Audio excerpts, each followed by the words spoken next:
keep it real, and cut the bullshit. Welcome to Table Talk. Heavy. The aggression comes from the weights. When I pulled the 650 the other day, I got very aggressive. And that's part of the thing with the testosterone levels rebounding back higher now. I can feel it. Like I can get into that state where for 2 years I couldn't, where I was like, 2 years I would try to pull a heavy deadlift and I just was like chill. Now I'm like, I can get it back. Even being off PEDs, I get like crazy, like this dark mindset. Like I'm gonna freaking kill this weight. I get like genuinely pissed off, like I'm gonna smash this. And it's like super intense. And I still get that with the lifting, especially deadlift primarily. But this is more of like the other side of the coin where I can just work through my battles and my struggles and get in my head. And I have that time. So that's why I don't do music. I get it now. So it's like the in between the sets and like the accessory stuff of when you're in the basement is what you're able to replace with that. But the aggression part you still have through the weights. Exactly. All right. Now with your testosterone, it was coming back up slowly. Is it gone up more since the last time you were here, and where's it at now? So I think last time I was here it was about 350, and then in April, late April, I got it checked 500. So it's come up a lot. I think now it's even higher. I feel it. Like I feel way more aggressive. In the sense of like, I'm going to go get my goals. I'm going to accomplish them. I feel more driven. I feel I can lift a lot heavier. I can maintain my strength a lot better, even with less training. I feel just way different. The drive and mental state is entirely different. So just because you got to think, like you could say 500 nanograms per deciliter. That's not that high, especially when I was used to being at 2,000 baseline. Yeah. But when you go from 360 or 350 to 500, it's like basically taking it up, 33%. It's a massive difference. Like you feel that. You feel way different. And now it could be 556. I think everybody has a tipping point too. So say your tipping point is like 425 or something like that. And once you get over there, you feel normal again. Where if it's under that, it's less. Was there anything that you did more than what you were doing before we spoke last time to bring that up, or do you think it's just more a function of time doing the things that you were doing before? People are going to think I'm crazy. This is my theory. Yeah. This is my theory. I'm all about theories. Okay. The one major change, listen to this. So I don't even think it's time because I was off for over 2 years and it still was like 350. Mm-hmm. I got a under the sink reverse osmosis water filter. I was drinking tap water my whole life, drink tap water. And you can look online, I forget the website where it shows all the contaminants in your local water source. Every single city has them. They're just different depending on where you live. And I've been drinking tap water my whole life. I would just refill a jug every day with tap water. And then I got that filter on, started drinking it for like 2 months.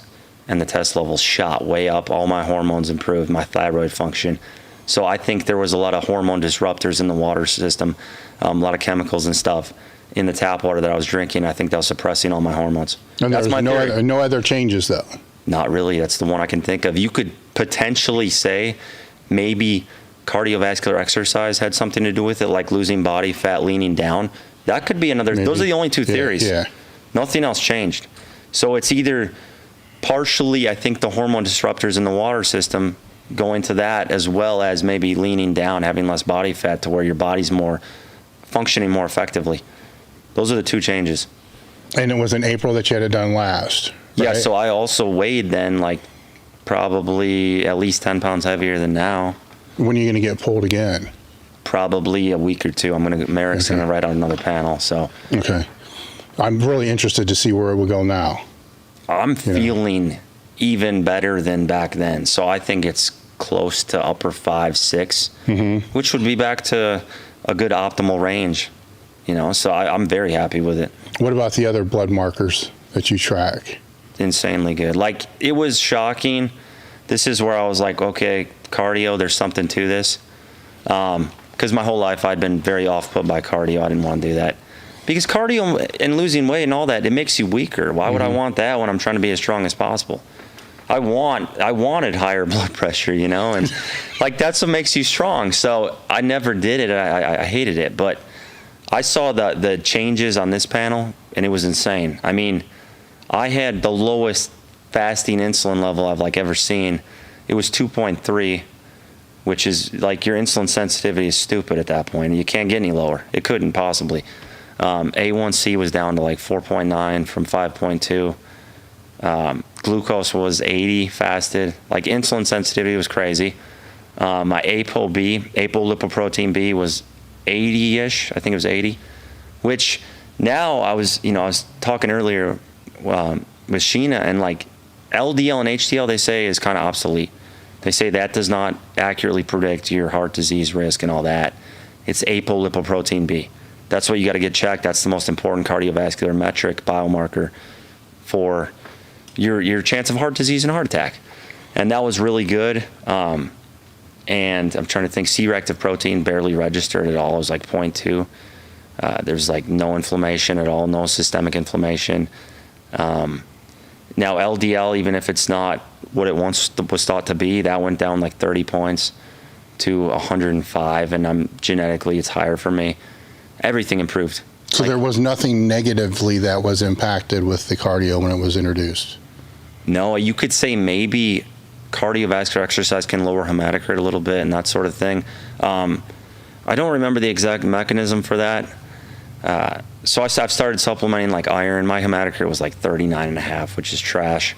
I'd want it to be higher to get the max benefits of like maximizing your oxygen utilization. Mm-hmm. But I started supplementing with iron bisglycinate because it's a more absorbable form, and then a good source of vitamin C, camu to help absorb the iron further. But that was the only thing that potentially maybe took a little bit of a hit. And also those levels can read lower when you're super hydrated going into a panel. So like if you're really hydrated, you have like a liter before you go in, which you're supposed to. Your kidney functions will be better, but also your hematocrit and hemoglobin might actually be lower. Mm-hmm. So it can kind of skew that a little bit. How did you introduce the cardio into your training? Because knowing you, there's one of two ways that happen here, and it's probably the one you just started doing it at that 2 miles a day or some shit instead of gradually building up into it. So what did you do? All in, like 0 to 100. I mean, what is the 100? Because the 100 isn't what you're doing now. No, it was. So it's been 4 months now straight that I've been doing it, and I started out like a mile, and I was gassing. I was dying on the treadmill, like dying, just huffing for air. It was so slow. I felt terrible, and I just kind of built it up slowly with treadmill runs for like 2 to 2.5 months. Was like all on the treadmill. Were you able to run the whole time when you started? If I went slow enough. That's the key. People think, I can't. They're like, I got to stop. I'm like, if you slow down and run slower, you'll be able to run. And then you gradually build up the speed. But so I would do treadmill runs inside because I couldn't really leave the gym. And I would do them at like 5:30 in the morning. And I would just do 2-3 miles. And I would play around with the incline and all that. And then I got to where I started going outside. And I was doing hills and all sorts of crazy stuff. And like now I'm like really serious. Like I got a coach. I've made more progress in 3 weeks off my speed than I did in 3 months having a coach, because I'm actually like doing, different workouts that are specific, similar to like conjugate. It's like there's a speed day, there's a long day. So it's very similar as far as that. So I've made drastic improvements with a coach. It's been huge. But it's just, now I'm up to like 43 miles a week, Mm-hmm. Whereas back then maybe it was 15. And where do you want to take it? That's I kind of know. I don't want to let like too much, but get out of the bag. But like, I'm got a half marathon in Secret City, the local one in November, and I want to be really fast. Like the goal right now is speed. I'm trying to build speed. All right. So I'm trying to do it in an hour 40 minutes, which is under an hour 40 minutes. It's like a 7:37 pace. So for me, that's pretty freaking fast. Yeah. And then and I've done a few half marathons already that were just in training that were slower. And then next year, April, I want to do the Knoxville Marathon in like 3:15. So those are kind of the main goals. Those are speed goals. Like you have to really build your speed up with intervals and that kind of stuff. And then eventually, ultras, like for real. Mm-hmm. So it's all going that way. So if the strength is the goal, to maintain where your strength level is and not let it fall, because growing it with what it is, you probably don't need to be stronger, but you don't want to be weaker either. Yeah, I don't want to be weak at all. I want to be the strongest guy out there, the biggest guy, like as far as muscle mass. Because you're not going to see guys doing this above 200 pounds too much. Mm-hmm. But I want to still deadlift minimum like 650, ideally 7. I'm like right there now at 650, and then bench, the absolute minimum acceptable where I wouldn't hate myself would be 315, but I want to get that closer to 350. Yeah. And then squat, I don't really do. I just do split squats, heavy for legs. So how has the weight training changed since you've started doing this? I mean, how do you program it per se? Because obviously you're not block training this to be able to peak the deadlift. Weight training is secondary to the running because I have the base with the weight training to where it's natural. I've got, 17 years of experience. It comes like that, the strength. So that's like secondary. The running's the focus because that's what I suck at. That's what I need to work on. And I'll just one day I'll like deadlift 45 minutes, do my deadlifts once a week, the heavy deads. And then another day, I'll have 3 days of bench. I'm still benching 3 days a week where I'll just like bench is it. I'll go in, I'll do my 3 days of bench, I'm done, I make it quick, get in, get out, and then I'll have days of accessory where it's like back raises, pull-ups, and split squats. And that's so like 5 days, but they're very short, quick, 45 minutes, get it done, and go on your way. Then how do you lay that out? The reason I'm asking this is because there's a lot of people out there that are trying to do what you're doing in different types of ways, maybe not to that same extreme, but they want to push both. And sometimes I think they focus too much on the strength training part and not enough on like the road work, periodization of the actual conditioning stuff. And to the point that it's almost insanity, like they're worried about everything through there.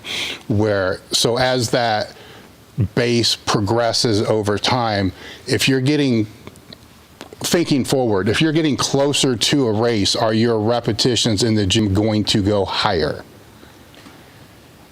Potentially. I mean, I think you have to lean into what you suck at. Like I've always lifted the heavy weights, so I suck at the running. I'm slow, so I'm leaning into that to get faster, create the speed. But that means lifting secondary. Now, if you were like a running background, you'd lean into the lifting more. Yeah. Because it's just do what you suck at, get better at that, and then the other one is the secondary focus. But I would say the key is to making it manageable and not have like a ridiculous schedule to where you can still get other stuff done.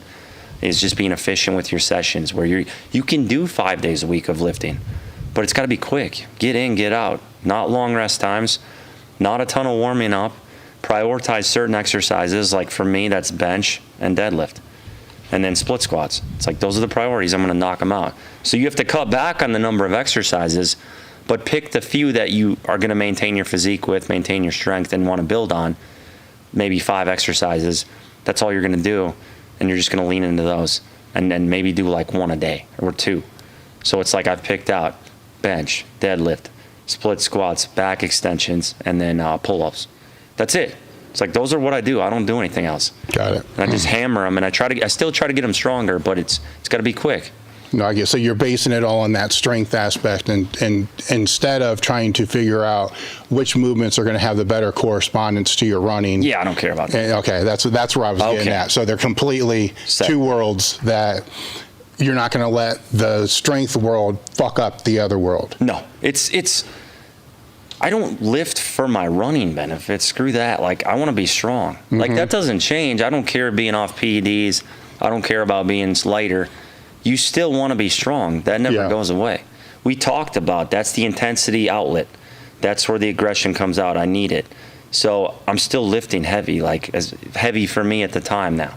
Bench isn't that impressive, but it's like 330. For me, it's still heavy. But I need that. And have you found out, though, it's not really the number, it's how hard you have to push against it? Yeah. It's like the straining part that you crave, not the actual 350, but being able to push on some fucker that doesn't want to move, but you have to keep pushing.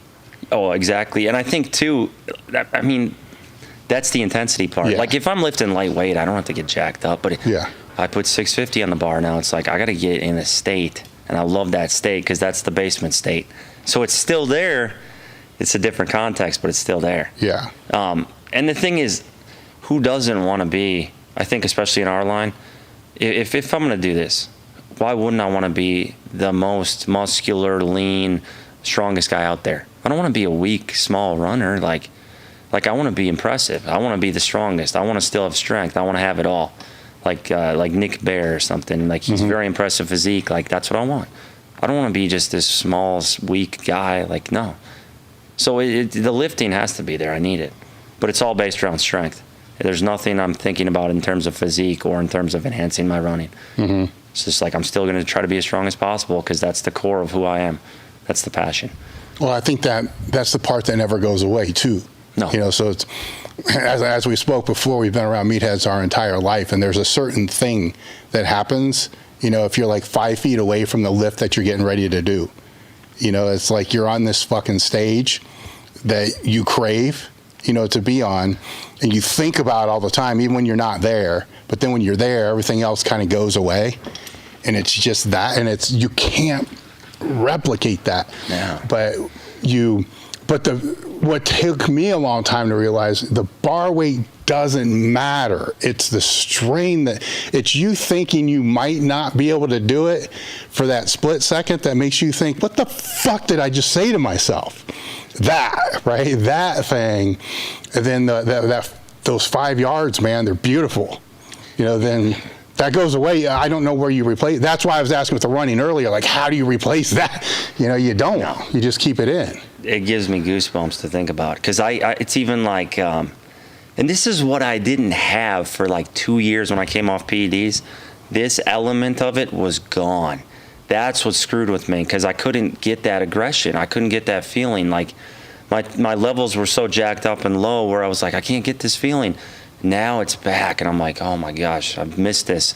But it's like you can put on that trigger song, that one song where you're just like, I know I'm going to freaking lose my mind when this comes on, because it's like that pretext, that build-up, where I flip that song on, and I'm about to hit that heavy deadlift, and it just puts me in the state where I get this crazy aggressive feeling, and just literally that attacking the bar. Like, I love it. I still get that, and it's like that's what it's all about. So you never replace that. Heck no. It's a different thing. It's like a torture fest of running's like a torture fest of like, I'm gonna dig through my emotions, and I'm gonna dig through my problems, and I'm gonna dig through my mind, and I'm gonna dissect them. Lifting's like this aggressive outlet of like that primal need to get the intensity and aggression out. Yeah, that's the difference. They're just different. No, I get it. I guess it's like it would be like the accessory training in gym by yourself. You know, training partners disrupt that. But if you're just in there training by yourself and you got to do fucking lat pull downs and all this other kind of bullshit, you know, the stuff you really don't care to do, but you just do it. You know, it's that piece, I guess, is what you're looking at. Non-disruptive bullshit to be able to just, I get it. No, I get it. That's why you can't. Yeah, it's. I mean, that's the part I like about it, where I'm like, it's therapeutic in that sense. It sucks the whole time you're doing it. Like, you're like, man, this is hard. That is true, but it's the therapy aspect of it, where I can go into my mind and figure out life, work through it. That's what I like. And it's a challenge. It's hard as heck for me. Like, lifting almost comes easy because I've done it so long, but running is a challenge that is a very big undertaking for me. So I'm the kind of person, I always need this challenge in my life where I feel lost and empty. If I don't have some kind of challenge, I could be trying to climb Mount Everest. You know, I need something big. Otherwise, I don't feel alive. I don't feel right. And I'm not doing reckless things per se, but I need something that's a very big undertaking that I'm working towards, or I don't feel right. Like, I can't just go through the motions of life. No, I think that's what a lot of people miss, is the shiny thing you work toward, right? So say it was a 900-pound deadlift at some point in time. You know you're not getting that in 8 weeks. It's going to take time.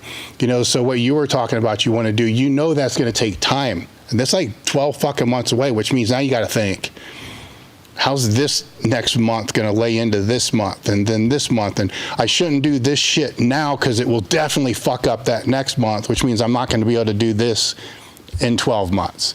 That processing of being able to how to lay that objective out to work toward and not have it be fucking easy. Because right then, if it's easy, it doesn't scare you. and it doesn't motivate you to be able to move towards it, it's got to be like a stretch. I don't like the word goal because I think it's limiting. Objective, like a stretch objective. That's like, okay, fuck, you know, I don't want to do this today, but if I don't, I know this won't happen. Exactly. Right, and then and vice versa. Like, man, I want to keep fucking going right now, but if I do, it's gonna fuck the training up, so that may not happen. And you take that away, I think you lose some passion and drive for everything, right? Because some people don't have anything that they drive towards. That some people have too many things that they're trying to drive towards. But I think if you have one good one, everything else kind of falls into place. Like work falls into place a little bit better. Everything else kind of falls into place. And as a meathead, a former meathead, it really fell into place because they're like, okay, this 3 months, I'm going to be a dickhead. So I probably need to not focus on work that much because I'm not going to sell very much because I'm going to be a dickhead. You know, so I got to put that here. You know, so you had to prioritize. It's an extreme example, but I think you get where I'm coming from. I mean, like a major objective, you're spot on. It dials you in every other way. If you are passionless going through life and you're just going through the motions and every day's the same and you're not working towards anything, striving, dude, that's not going to bring out the best in you. Your life's going to be crappy.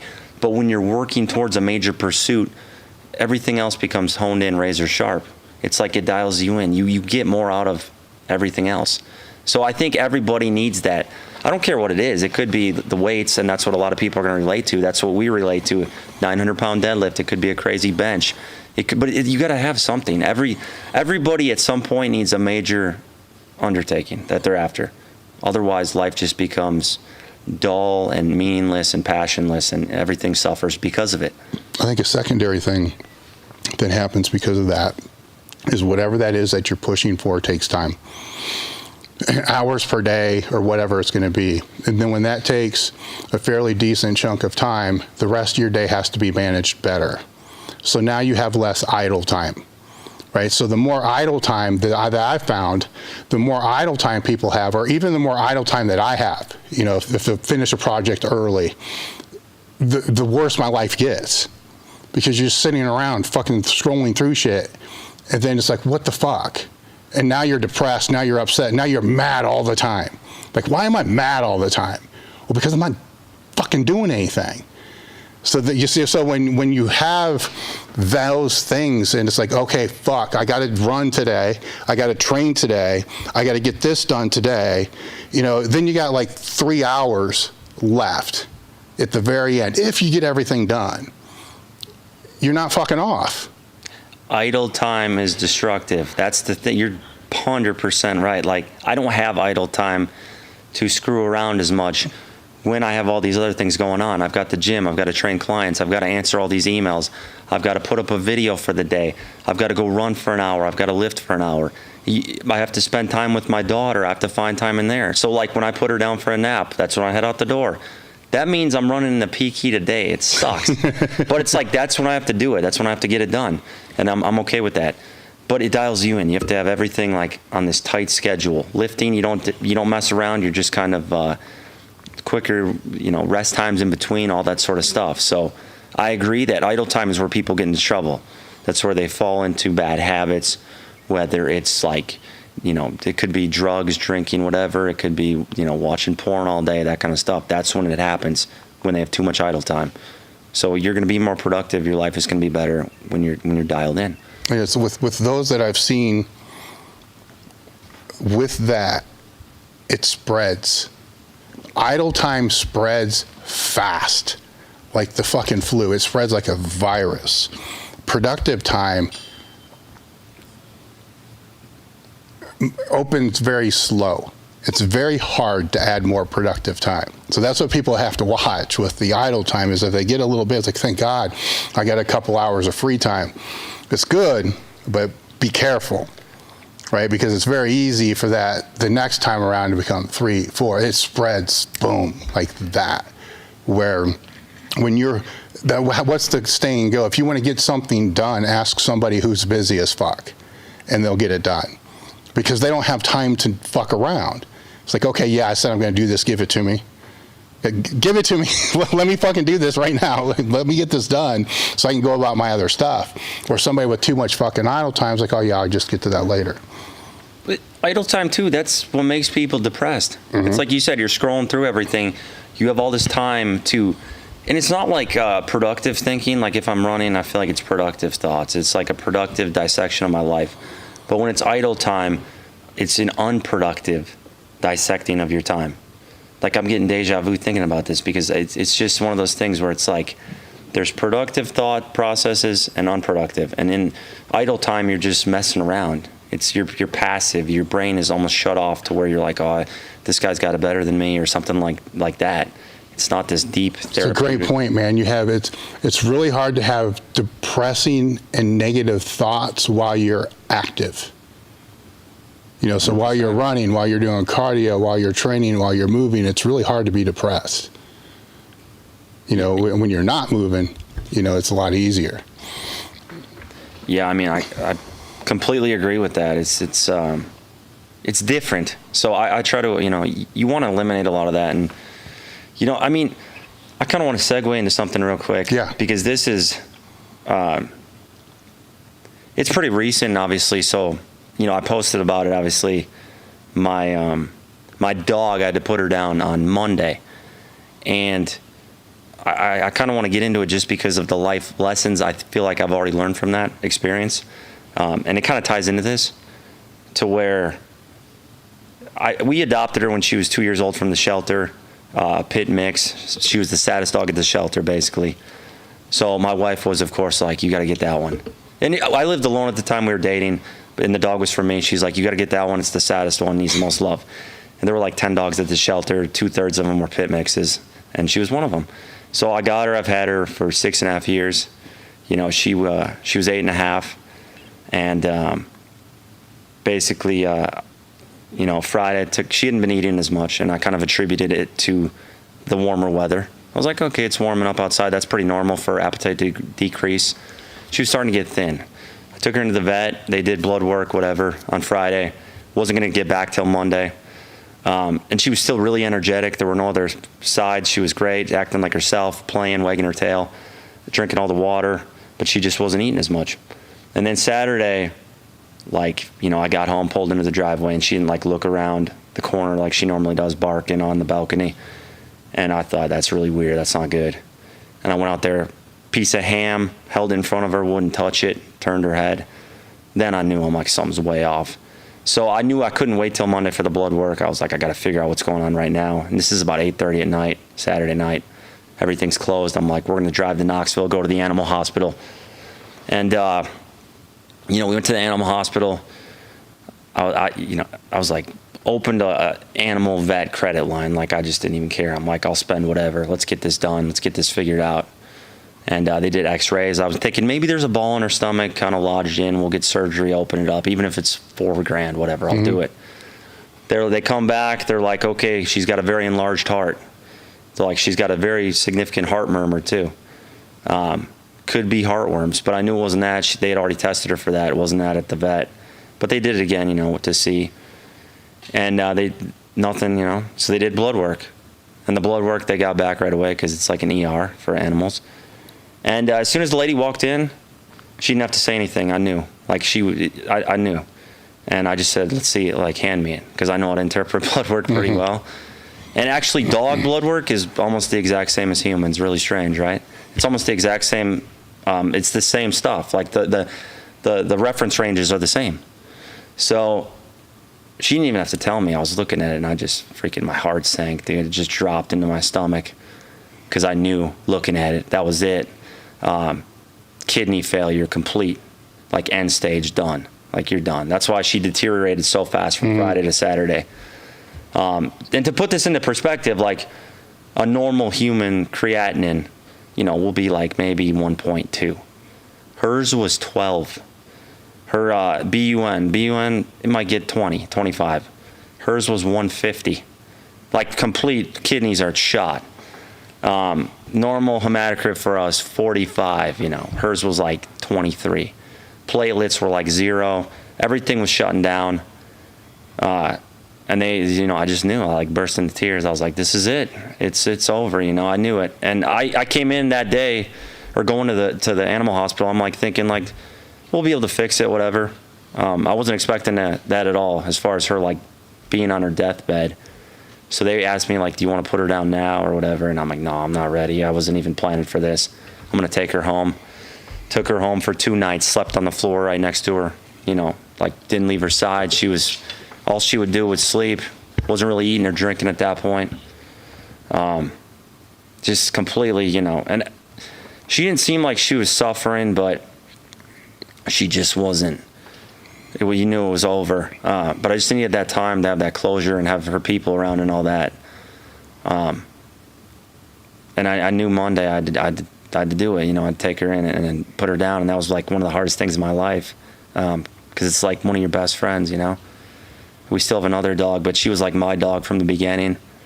Put all that time into her, but her death made me realize like we can't take stuff for granted. We take everything for granted because we're living this passive existence a lot of times. We get sucked into this idle time. We get sucked into this passive lifestyle where we're looking at sports, we're looking at social media, we're watching TV, whatever it may be. And it doesn't mean, I don't like to cuss a lot, but it doesn't mean shit. It's like, what does that mean? I don't look back when she's on her deathbed and say, dang, I'm sad I missed that game a year ago. I don't give a crap. I don't even know what happened with the sports last year. I don't know who won. I don't remember. You don't remember? I don't remember social media. I don't remember the praise I've gotten. It's like none of that. It's all obsolete. Doesn't mean anything. And at that moment, you would just give anything to have her back, or to be able to fix it. You'd hand them a blank check and you'd say, I don't care if this puts me massively in debt, or I can't, do it. Do whatever you got to do to save her, but you can't. It's over. So you go from thinking, here I'm thinking she's 8.5 years old. I'm like, okay, she'll live to be 12, 15. I got 5 more years at least. That's what I kept thinking. That's what I've always thought. I'm like, I got plenty of time. She's still relatively young. Till she has 48 hours to live. That's it. It's a wrap. You go from that to that shift. And it just makes you realize you're like, you cannot take people, animals, whatever for granted. You can't take this time for granted, because it could all be snatched away in that second, just like that. And I thought about it, and I'm like, I just took her for granted. Like, she had a great life. We saved her. She would have been put down. And she had a great life, and I took good care of her. But I can't say, like, I did take her for granted. And that's, like, the most painful thing, to where it's like you're thinking, I got 5 more years. There's no rush. I can spend time with her tomorrow, or a year from now. I can do more of that. But then you look, and you're like, that's it. And I wish I'd spent a little more time. I wish I'd take her on more walks. I wish I'd thrown the ball with her more. And it's like that, and you can relate that to your relationships with your wife or with your kid. And you're like, it's not going to be there forever. You don't know what's happening tomorrow. But you were spending time looking at the damn football game, or like looking at how that's going, or looking through your feed. And you don't care at all about that. Like, you could have taken that time and better utilized it on the people around you. And it was just like, it's one of those things where it just made me like want to dial in that much more. Where I'm like, what am I freaking doing? This stuff doesn't matter at all. Like, who freaking cares? In that moment, all you care about are like, the regrets you're going to have on your deathbed are going to be, I didn't spend enough time with him. I didn't spend enough time with her. And it's like a dog is almost, to me, it's like a person. It's like a human. It's like family. So I think of it in the same level. It's the same amount of grieving. I hadn't cried in at least a year or two, at least. I don't do that. And I was bawling the last couple of days. It's just like, it tore me up. And it's one of those hard lessons where it's like, take people for granted at your own risk, because it's going to come back to bite you. It's tough. I mean, putting a dog down is tough. It's like losing a person. I mean, it's tough. And it's a wake-up call, that is strong in the moment. Like, for you right now, it's really strong. The trick, or the challenge of that, is to carry it forward. So it's remembered 2 months from now, 4 months from now, a year from now, right? Because the further you get away from it, the more people can slip back into I don't want to say old habits, but I've lost a lot of people, right? So I don't want to sit here and say, because it sounds shitty, that, the more people and the more things that you lose, the more you become aware of how important it is, but it's true. But a lot of people like yourself are trying to give that message to a lot of people that may have suffered one loss or no loss. And I don't want to say it falls on deaf ears, because anybody that hearing that story felt it, so it's not falling on deaf ears because they feel that story. The trick, though, is to always remember it, because as soon as you begin to forget it, it happens again. Then after a while, you're like, you know what? I don't need reminded of this shit anymore. But you're still gonna be, because it's gonna, happen again. So That's what I've seen. I hadn't dealt with a lot of loss in the last few years. My grandparents passed away about 8 years ago.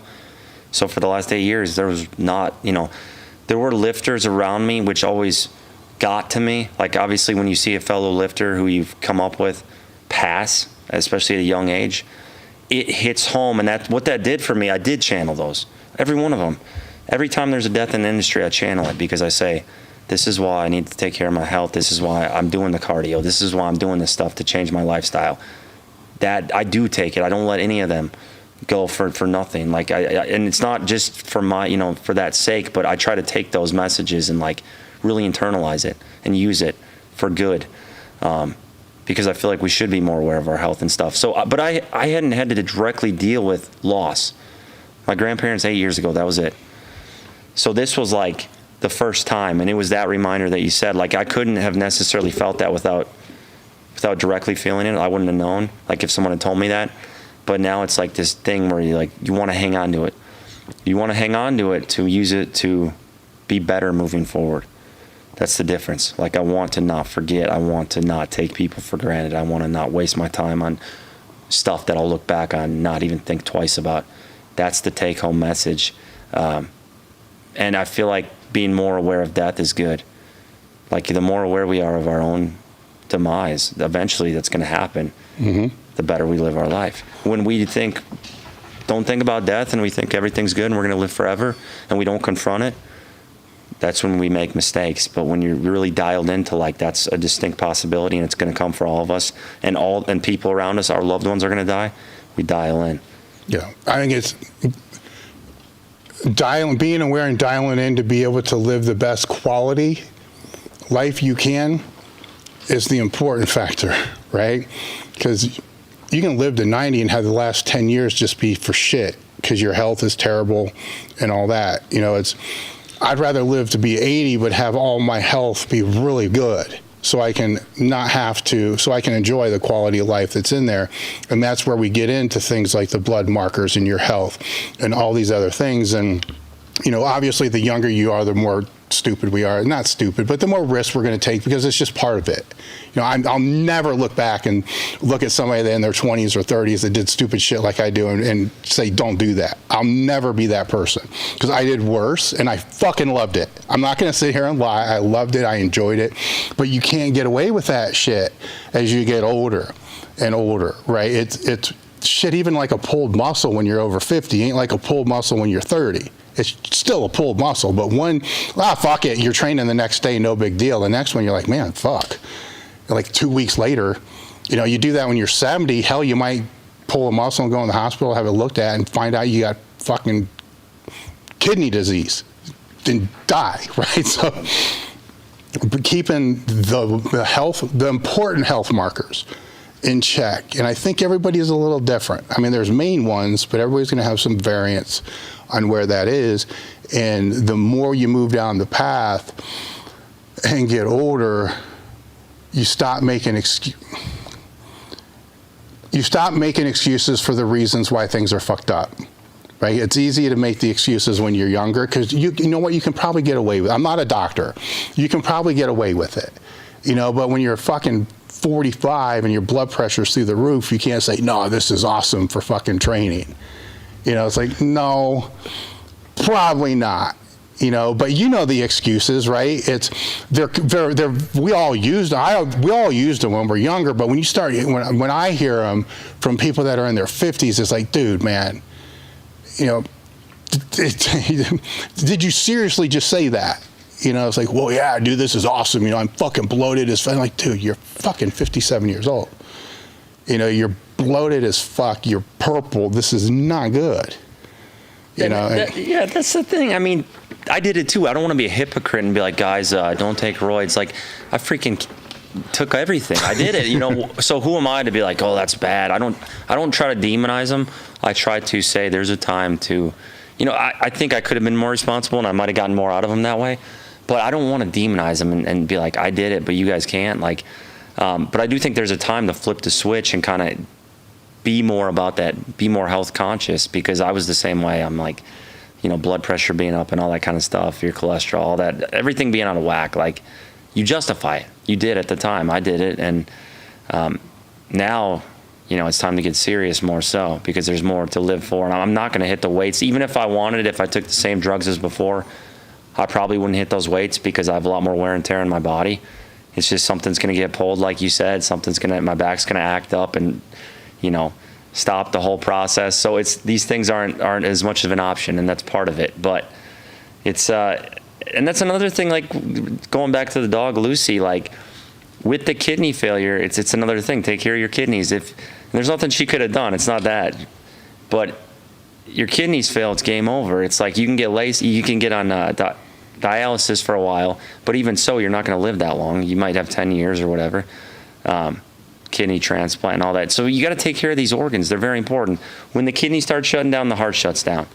And it's a wake-up call. And the things people should really like worry about to take care of on a blood panel, I'd be like, okay, I'm going to get my insulin as low as possible.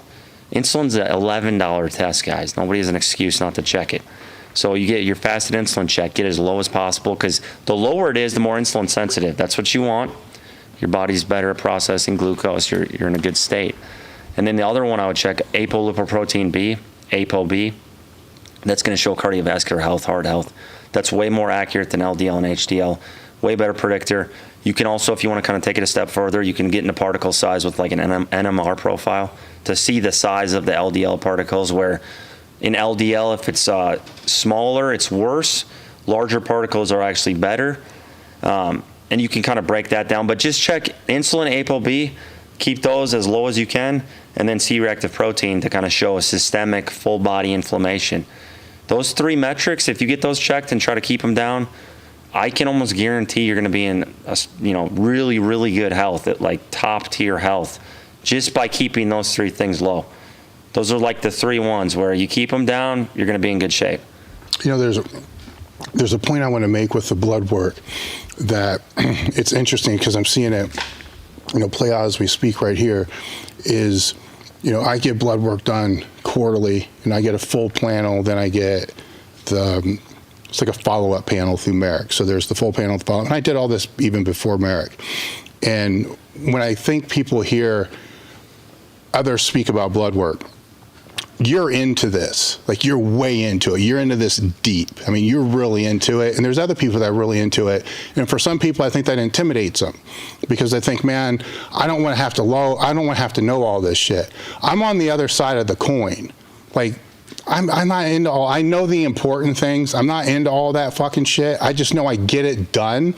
And Serrano was watching it for many years. He still does now. Now Merrick watches it. I just get it fucking done, right? And then they'll tell me, look, this is fucked up. And then, okay, this is fucked up. Then I can have the conversation with them, or I can reach out to you. I can reach out to different people that have had, hey, look, you had this fucked up, mine's fucked. What'd you do?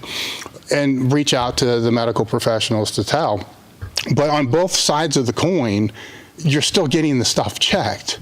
You don't have to know everything, with that, especially in today's world where you have places like Merrick that you can't get any more simple than that. Like, here's this, here's that.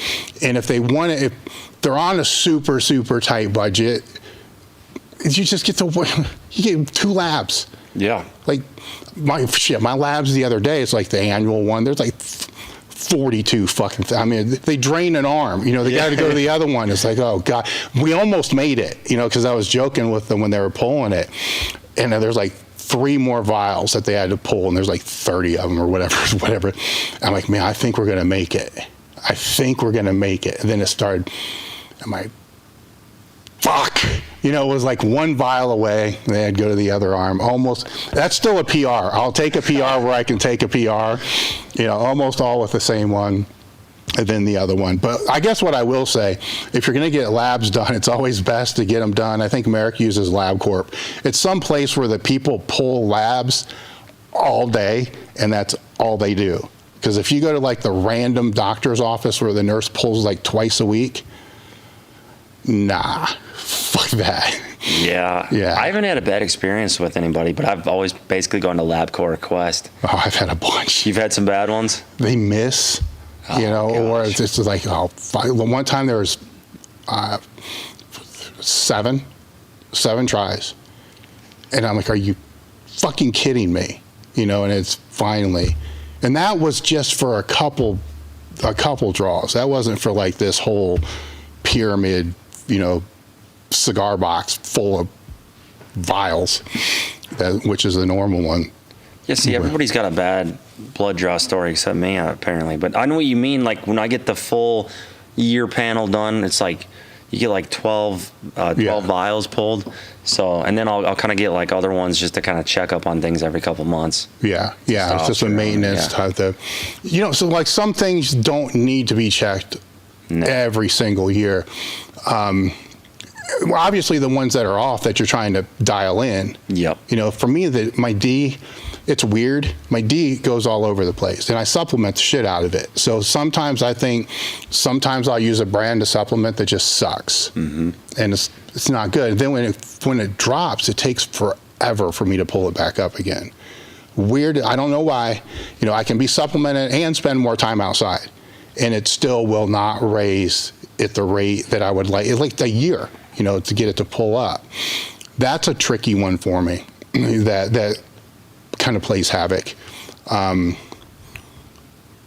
doctor, Serrano, wants my DHEA high, you know, so that's another one that becomes tricky, but usually on me because I just forget to take it, you know. DHEA for me is the same way. I've supplemented with it before and it doesn't even move. And I'm the opposite with vitamin D though. I can take a little bit and it shoots through the roof. Like it'll get up to 100 max on the scale. I've had to go over to 104, like over normal. And I had to dial it back. I was taking 10,000 and it was like 104 and I dropped it to 5,000 IUs a day and it's at 90. So it's just crazy responder to that. But then DHEA for me is like the bottom of the reference range. So that's crazy because my DHEA will go up like that. Nothing. I was taking 60 to 80,000 D and I couldn't get it to break 20. You see, I've seen that with people though. I've seen people who can't like process vitamin D supplementation where I take a tiny bit and it just shoots up. But then DHEA, I could take a bunch and it wouldn't even move it. Yeah, well, that's like, where it's cool to, because then that's where you have the people at American. It's, you know, they can troubleshoot. Like maybe it's not that. Maybe there's something happening before that that's inhibiting your ability to accumulate it, you know, or store it or build it up. And we haven't found it with that. But in other cases, it's been that certain things wouldn't move that were supposed to. And you'll supplement it or try to change certain things and it doesn't move, but then it wasn't that. That wasn't the primary cause of what it was. It was, say, iron or something else that, you know, shot it up through there. But I guess my point to dial it back is the importance of the labs are huge. And you don't have to know all this stuff. There's people that do know it, you know, so, and there's also people that are geeking on it, you know, so you got videos where you're geeking on it. So, and I love that stuff too, because I'll geek on it when something's off, right? Because I don't have the greatest faith in the medical community, never have, even before everything that's gone on in the last few years. It's just, I always, if something's off, I want to know, like, what's going on.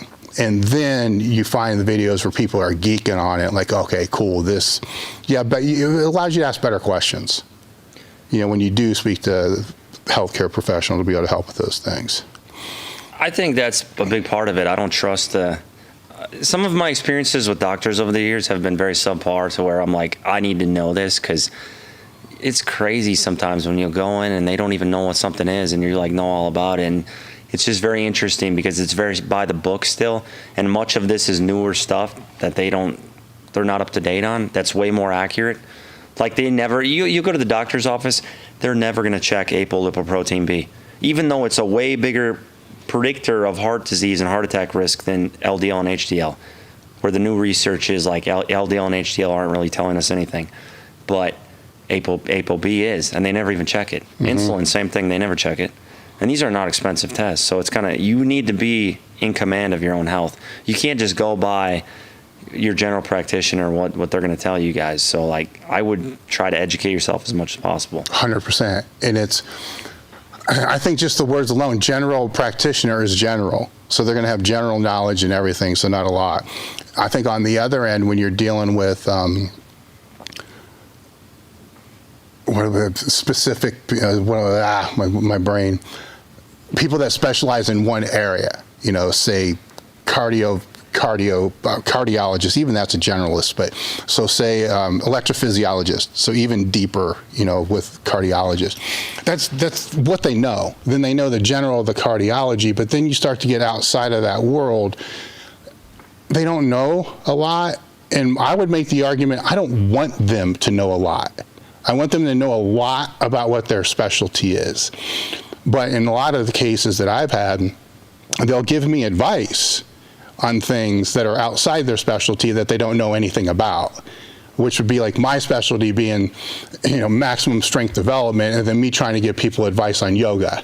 I can wing it, but it's not going to be real good. And that's kind of what they're doing. And I've learned over a period of time, I don't call them out on it. I just open the discussion kind of back towards where the area of specialty is. Or we'll say, well, now we're talking something that I'm more familiar with. Would you be interested in me sending you some research, some content on this?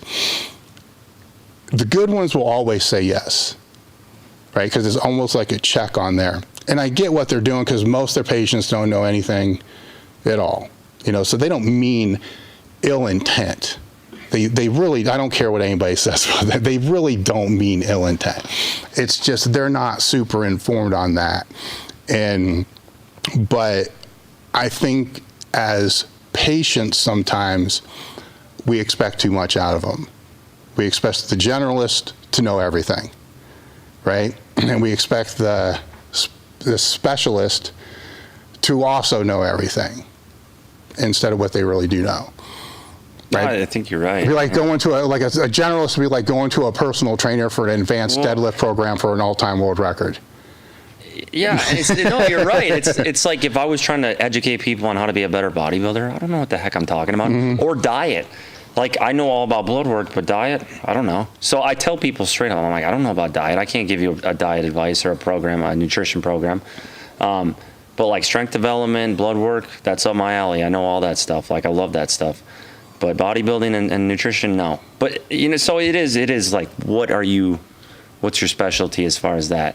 Have you ever had like a CT angiogram done or you have done that? That's the next thing like I want to get done. I know there's something now called a Clearly scan.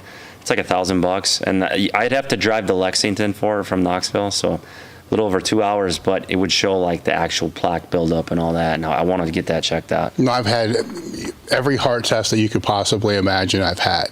So there's so many of them that they get mixed in my head, right? So the craziest one I had was, there was one time when my heart was so far out of rhythm that they couldn't do a stress test. So they had to do a chemical stress test. This was whacked, right? Because they're basically injecting shit to be able to do the stress test while I'm there. But for some reason, I started to hallucinate, and I saw like dinosaur cartoons like in the fucking office, and it was freaking me out. And it went away fast as fuck, but that was one of the strangest ones. where then there's the other one that I think it's a CT where it's contrast, so you feel like you're pissing the whole time and you're in this like an MRI thing. You're like, God damn, you're paranoid. I swear to God, I'm gonna piss. And I'm trying to tell them I'm going to pee right now, and they're like, oh, no, you're not. No, you're not. But at the end, the information is, way better than what you're going to get with an EKG or something like that. Did you have like a lot of plaque buildup or anything? No. That's good. Okay. No. Some people don't. 10%.